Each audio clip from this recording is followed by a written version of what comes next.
Welcome. You're listening to Ask the Doulas, a podcast where we talk to experts from all over the country about topics related to pregnancy, birth, postpartum, and early parenting.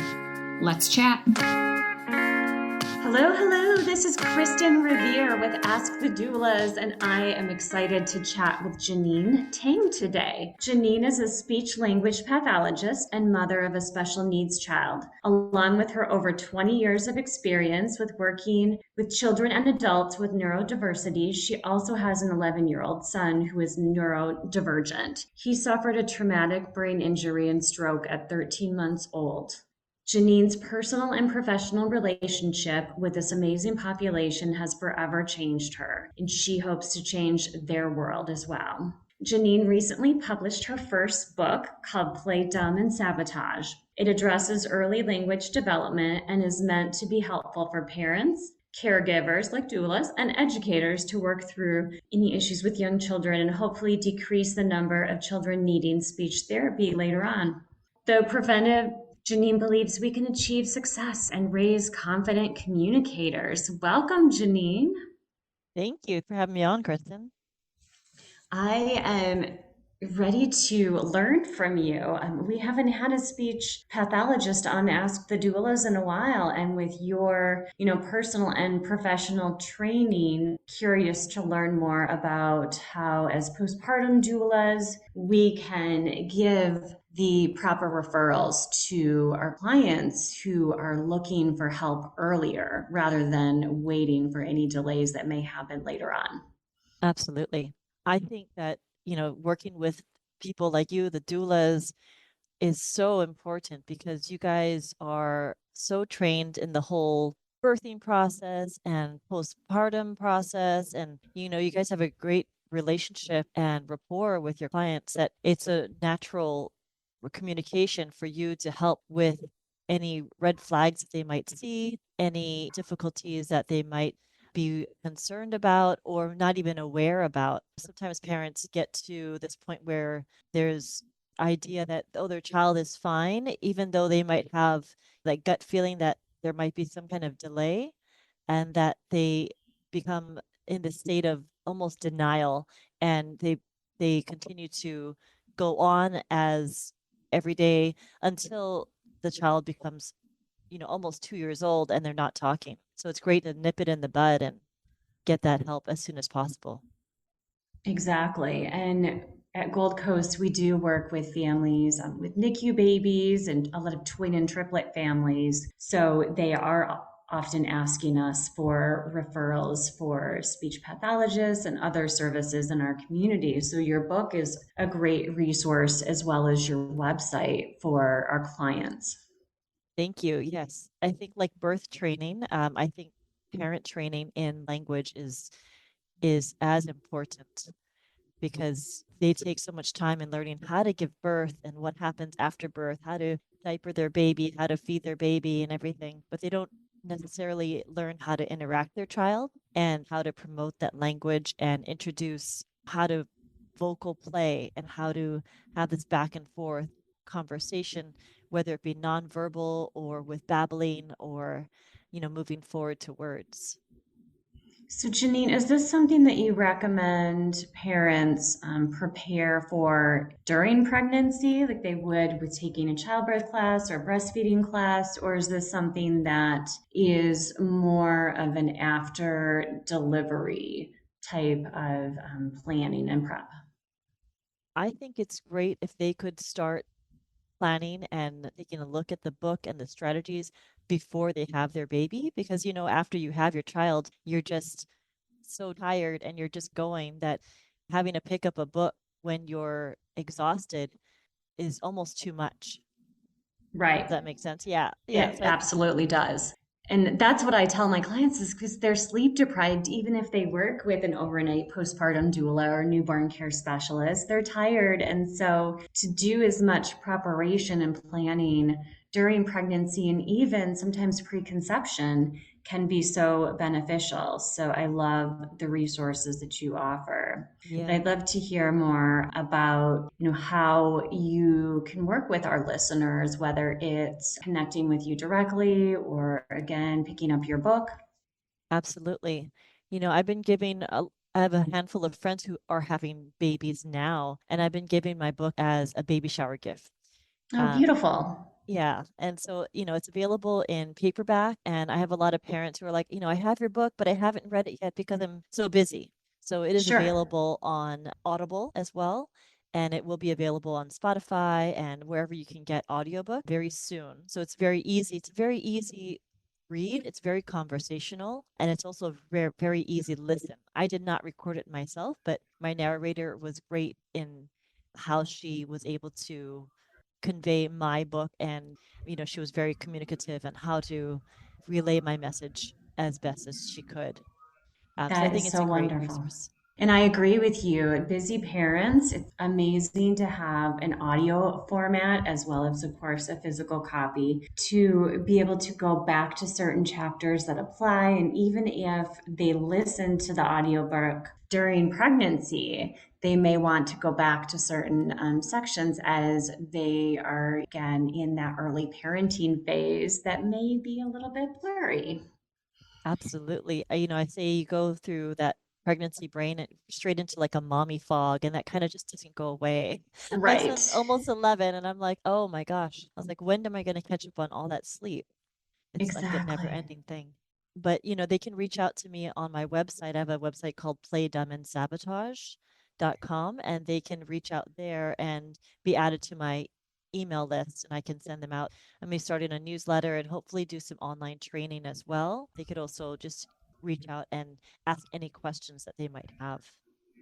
Beautiful. So you mentioned not only parent education, but caregivers. So do you help prepare nannies or au pairs and other caregivers, even grandparents who are actively involved in childcare? As you know, we both know we're in a childcare crisis. There are lack of options and certainly very few affordable options. So our listeners are getting creative with finding care, whether it's working from home and trying to manage things themselves. But how do you focus on educating others who are involved in caring for newborns and children?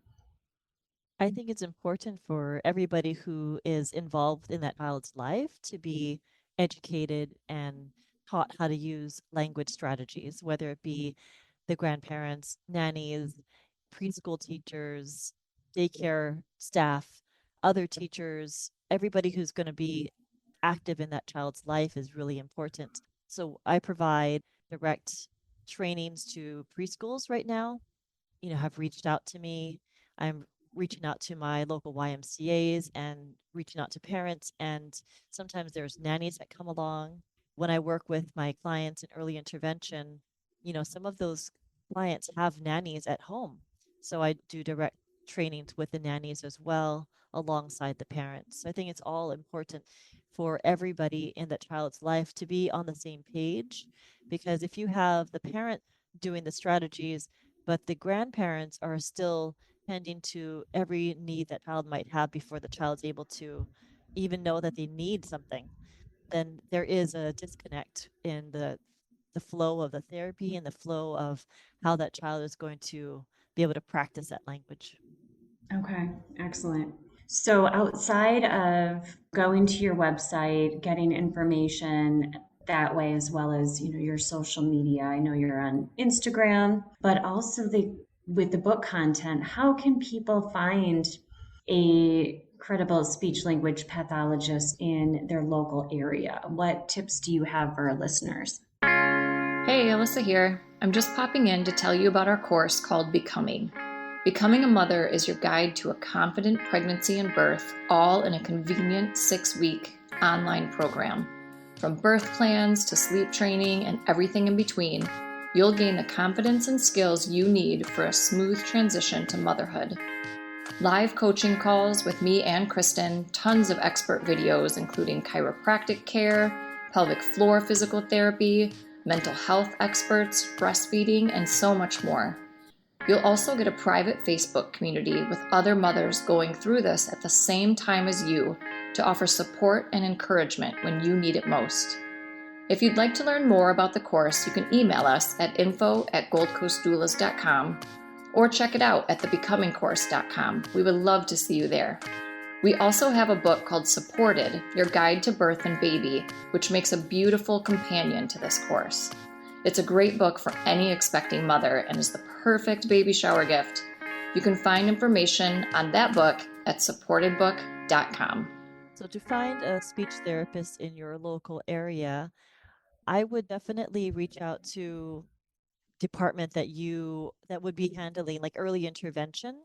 So Okay. in Los Angeles, California, it is the regional center. So you get a referral to the regional center and they would help to connect you with some licensed and credible speech language pathologists that they vendor with. So they are able to vet those speech therapists. There's also online, there's myself, can also refer to some local speech therapists. I've also connected with a speech therapist in Minnesota, which on a podcast, which she does amazing work there. Um, there are a lot of speech therapists on Instagram as well that have great tips to help with different strategies and play. A lot of early intervention is structured play. So it is learning strategies that you can implement into your child's daily life and then practice that and become your child's play partner. Beautiful. I love that. So that would be a little bit of mat time, tummy time. You could incorporate some of the techniques that they learn from your book and website. And you had mentioned Babel play as well. So can you elaborate on that, Jeaneen? Absolutely. So before a child can say words, they're going to have to learn how to do sounds, produce sounds, right? And a lot of the early sounds might be ma, da, da, da, ba, ba, ba, things that are repetitious.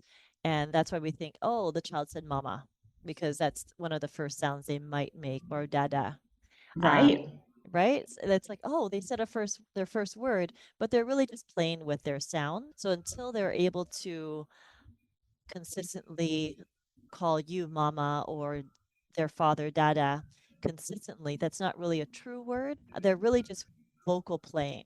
And the way that we can help as their communicative partners is to respond to their vocal play or initiate vocal play with them so they can learn that, oh, they are making sounds. They can react to someone that is communicating with them and the communicative partner can react to what they are saying themselves, and then you can play and change and vary those sounds so they can start to mimic intonation. They can learn that, oh, if they move their tongue in a different way or their jaw in a different way, different sounds will come out. So there's that communication that happens even if there aren't actual words going on. There's facial expressions, there's eye contact, there's gestures, there is play in the voice. And that's all of that is super important for them to know that there is interaction happening and that they can affect how somebody else responds to them. Excellent. I love that. So, any signs that our listeners should be looking out for delays? Absolutely. If the child is not responding to sounds, say you have a rattle or some kind of toy that makes a noise and the child's not turning to that toy or item, you might want to check their hearing, because there can be like a hearing delay or a hearing loss. Or there could be some other abilities, maybe autism or something that is affecting their ability to attend to their environment. If they are not babbling before 1 year, be 6 months, even before that, if they're not babbling before that, it's a sign that they have some delay in language or speech. If they're not saying their first word by around 1 year, then you definitely, that's a red flag of, oh, they are not on track for their speech. And you want to have them saying about 2 words in a row, connect 2 words by 2 years. And then at 3 years, connecting at least 3 to 5 words or more at that point. So if a child's not saying their first word by 13 months, 14 months, 15 months, you definitely want to flag that, maybe get a referral from your pediatrician or reach out to your local agency, such as ours is the regional center here. Excellent. So as a doula, I've noticed more and more tongue ties, lip ties, and how would that affect speech if, it gets missed until a child is older? That can definitely affect how the child is able to move their tongue or Okay. their lips. If caught early on, they do have like a surgical procedure to release that. But unless it's very severe, the child should be able to accommodate their tongue movement by so I have a short frenulum. So it's called a frenulum, the ligament between the bottom of the tongue, right? So I have a shorter frenulum. It's not severely short.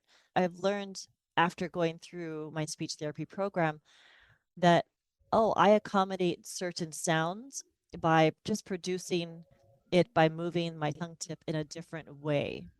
So it should not affect babbling so much, but it might affect where the placement of the tongue is for certain sound. Okay, that makes sense. Thank you. So, is there anything else you'd like to highlight from your book or tips that you share on social media, Jeaneen? Yeah. So my title of the book is Play Dumb and Sabotage. And the subtitle is to mindfully anticipate the child's needs and create opportunities to practice language. And so the play dumb is really about, knowing what the child needs, but reeling yourself and not over anticipating everything they need, because that really is a detriment for them to practice their language. And as parents, as caregivers, we think being a good caregiver and a good parent is anticipating everything the child needs and providing that before the child even knows that they need something. Before they're even hungry, we start feeding them. Before they're soiled, if they're just soiled just a little bit in their diaper, we're going to change it. We're going to get their clothes changed. We're going to give them a blanket before they're even cold. We want to make sure that they're comfortable, make sure that they're not crying. And by doing that, we are taking away opportunities where we can practice interactions with that child. So for snack time, children are given a whole bowl of snack rather than just a couple little pieces. And if we just give a couple pieces, they're able to have to ask for more or indicate that they want something more. If there's a toy that they love, a great strategy is to have it in sight, but just out of reach, so they can indicate that they want that thing, that they need something. And then also, when we are instructing them to, instead of just changing their clothes, right? We offer them choices. Hey, do you want to wear the blue shirt or the green shirt? Do you want to wear the red pants or the yellow pants? And then also providing the vocabulary as well as showing the item, so they know that this is the red shirt or this is the blue shirt, and so on and so forth, because we don't know vocabulary unless we're introduced to it and experience it. Does that make sense? It does, absolutely. Yeah. So helpful.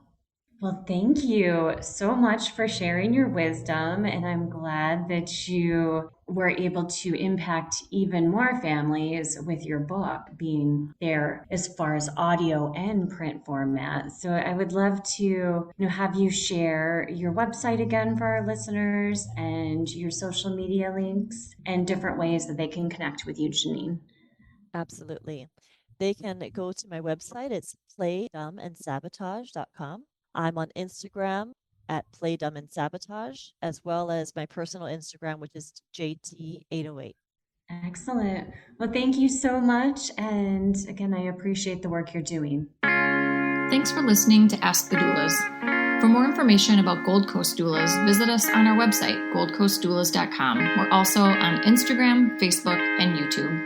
If you like this podcast, please subscribe and give us a 5-star review. Thank you. Remember, these moments are golden.